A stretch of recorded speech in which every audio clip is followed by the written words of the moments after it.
Olá, mais uma vez nós estamos entrando na sua casa com o programa Palavra de Fé.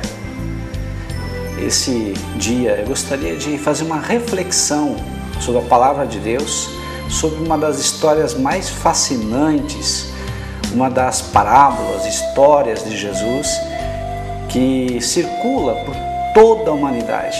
Essa história é sobre o filho pródigo, ou seja, o filho perdido, o filho que está afastado do pai. Essa história nós encontramos no Evangelho de Lucas, capítulo 15, versículo 11 em diante. Então nós vamos ler. E Jesus disse ainda: um homem tinha 2 filhos. Certo dia, o mais moço disse ao pai: Pai, quero que o Senhor me dê agora a minha parte da herança. E o pai repartiu os bens entre os 2. Poucos dias depois, o filho mais moço ajuntou tudo o que era seu e partiu para um país que ficava muito longe. Ali viveu uma vida cheia de pecado e desperdiçou tudo o que tinha. O rapaz já havia gastado tudo quando houve uma grande fome naquele país e ele começou a passar necessidades. Então procurou um dos moradores daquela terra e pediu ajuda. Este o mandou para sua fazenda a fim de tratar dos porcos. Ali com fome, ele tinha vontade de comer o que os porcos comiam, mas ninguém lhe dava nada. Caindo em si, ele pensou: quantos trabalhadores do meu pai têm comida de sobra e eu estou aqui morrendo de fome? Vou voltar para a casa do meu pai e dizer: Pai, pequei contra Deus e contra o Senhor. Não quero mais ser chamado de seu filho. Me aceite como um dos seus trabalhadores. Então saiu dali e voltou para a casa do pai. Quando o rapaz ainda estava longe de casa, o pai o avistou e, com muita pena do filho, correu e o abraçou e beijou. E o filho disse: Pai, pequei contra Deus e contra o Senhor e não mereço mais ser chamado de seu filho.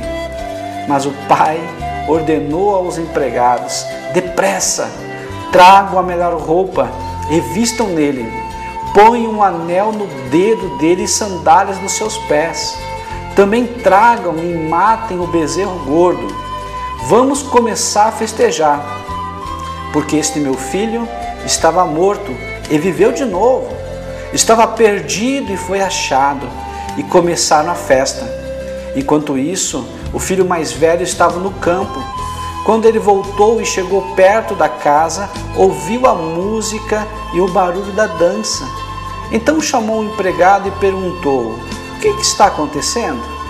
O empregado respondeu: o seu irmão voltou para casa vivo e com saúde. Por isso seu pai mandou matar o bezerro gordo. O filho mais velho ficou zangado e não quis entrar. Então o pai veio para fora e insistiu com ele para que entrasse. Mas ele respondeu: faz tantos anos que trabalho como escravo para o Senhor e nunca desobedeci a uma ordem sua. Mesmo assim, o Senhor nunca me deu nem ao menos um cabrito para eu fazer uma festa com os meus amigos.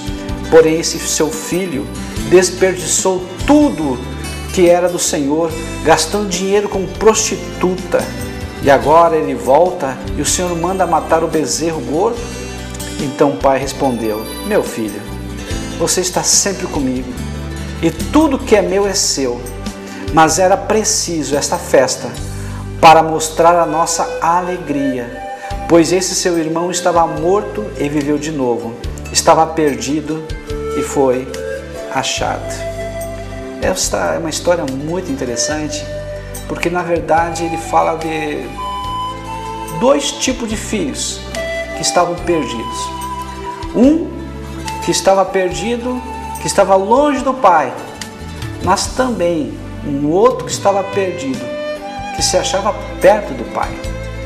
Talvez você possa se achar: mas eu não estou perdido, eu vou na igreja, eu tenho Deus. Eu quero que você também faça essa reflexão. porque quando Jesus contou essa história, ele estava junto com os pecadores, com prostitutas, cobradores de impostos, pessoas do povo, e que os religiosos da época, os sacerdotes da época, as pessoas que detinham o poder da religião, eles achavam que estavam muito perto e muito próximo de Deus, muito próximo do Pai, mas na verdade eles eram também e estavam também perdidos, afastados do Pai, mesmo morando na casa do Pai. Então eu quero fazer essa reflexão com você hoje.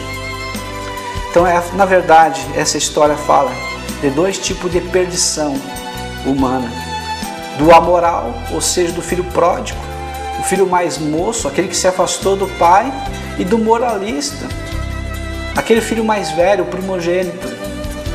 Na verdade, os dois grupos, os dois filhos, precisavam de um arrependimento genuíno. E arrependimento é abandonar o pecado. Na verdade, os dois precisavam ter um encontro com o Pai para realmente ser salvos e se acharem.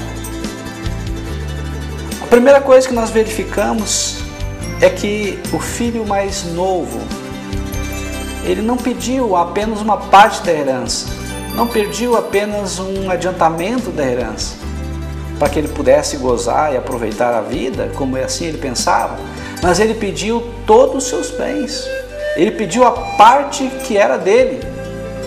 E naquela cultura judaica, quando um filho pedia a sua herança, o pai ainda estando vivo, era a mesma coisa que dissesse: pai, eu quero que você morra. Na verdade é uma punhalada no pai, na verdade é algo que a cultura judaica não conseguia conceber essa situação. Mas o pai aí representa Deus, mostra um Deus amoroso, mostra um Deus justo, porque a palavra de Deus diz que Deus ele se apresenta como vários nomes na Bíblia, e um dos nomes é Jeová Tsidkenu. Jeová Tsidkenu é o Senhor, a minha justiça.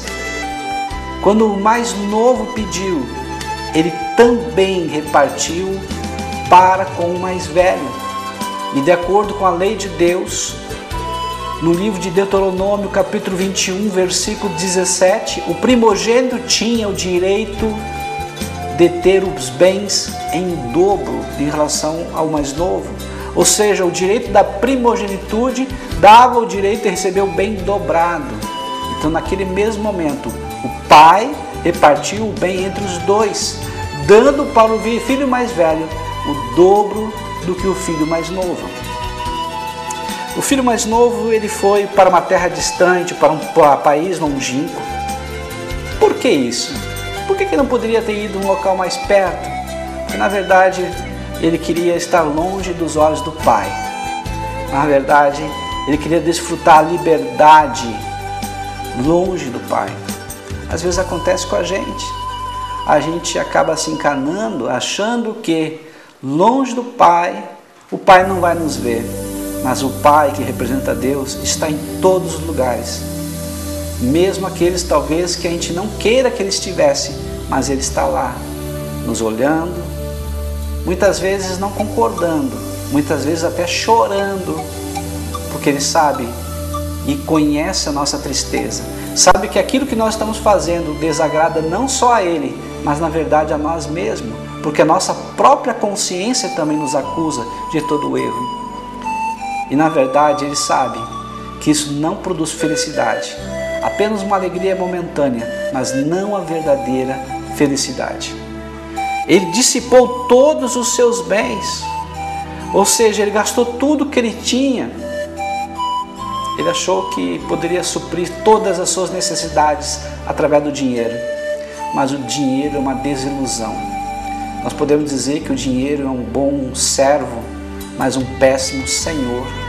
Quando as pessoas colocam e depositam toda as suas forças, toda a sua esperança, toda a sua fé somente no dinheiro, há uma desilusão, porque a Bíblia diz que o amor ao dinheiro é a raiz de todos os males.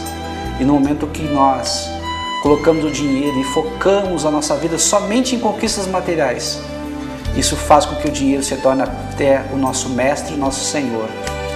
E como eu disse, o dinheiro é um bom servo e um péssimo senhor. Ele viveu uma vida dissoluta, ou seja, viveu uma vida longe de Deus, aprontou tudo o que ele queria, tudo que ele pensava. Mas o que aconteceu? Trouxe felicidade? Não. Ele gastou todo o seu dinheiro e começou uma grande fome naquele lugar. E ele começou e buscou emprego e ninguém tinha um emprego para ele naquele momento. Aí um daqueles cidadãos disse: olha, eu tenho um emprego, mas é para guardar porcos, cuidar de porcos. E pela cultura judaica, um judeu cuidar e trabalhar com porco era o fundo do poço, porque o judeu não come porco, carne de porco até hoje. Ou seja, naquele momento, aquele jovem, ele se viu atolado na lama, no lodo, longe do Pai e no fundo do poço. Talvez você comece a pensar também: poxa vida, eu já fiz tanta coisa errada na minha vida, eu já me prostituí, eu já trabalhei, andei com drogas, consumindo drogas, bebidas, orgia, tantas coisas, mas eu não consegui alegria e felicidade. Talvez você hoje esteja assim também, se sentindo longe de Deus, afastado de Deus e infeliz. Mas você tem uma esperança. Você pode voltar para a casa do Pai. Naquele momento a Bíblia diz que ele olhou para a comida do porco, para as vargens que aquele porco comia, e que ele queria se alimentar com aquelas vargens. E aí ele caiu em si e disse: poxa vida, os trabalhadores, os empregados do meu pai são melhores tratados e eu aqui passando necessidade. Vou voltar para o meu pai, porque ele caiu em si, e vou dizer: Pai, me perdoa porque eu pequei contra ti e contra Deus, não sou mais digno de ser chamado teu filho, me trata como empregado. Às vezes precisamos cair em si, cair a ficha, como se diz no popular, ou seja, reconhecer nossos problemas, nossos erros e voltar atrás. Eu sei que é difícil, quando a gente está afastado de Deus, a culpa nos atormenta e a gente muitas vezes não consegue tomar algumas decisões. Mas precisamos tomar a decisão de voltar ao Pai. E aí ele se levantou e foi até o Pai. E o Pai, o avistando, ele correu, beijou e abraçou, ou seja, o Pai. E assim como identifica Deus, quando Ele nos vê, quando nós tomamos alguma medida, alguma ação em direção a Ele, Ele vem ao nosso encontro. E automaticamente o Pai, Ele colocou nele o anel, símbolo de autoridade, roupas novas. Ele colocou nele uma nova sandália, porque os filhos usavam sandálias, os escravos estavam descalços. Ou seja, restituiu a filiação. E é isso que Deus faz quando nós nos achegamos a Ele. E fez uma festa e matou o boi cevado, o boi gordo, que estava preparado para isso. E fez festa. E a Bíblia diz que quando um pecador se arrepende, há festa nos céus. Mas não podemos esquecer também do filho que estava junto com o pai. Mas esse filho, com ciúmes e irado, se revoltou. E muitas vezes nós, que nos achamos que somos filhos, somos religiosos, mas não compreendemos a natureza e o caráter de Deus, que é amor.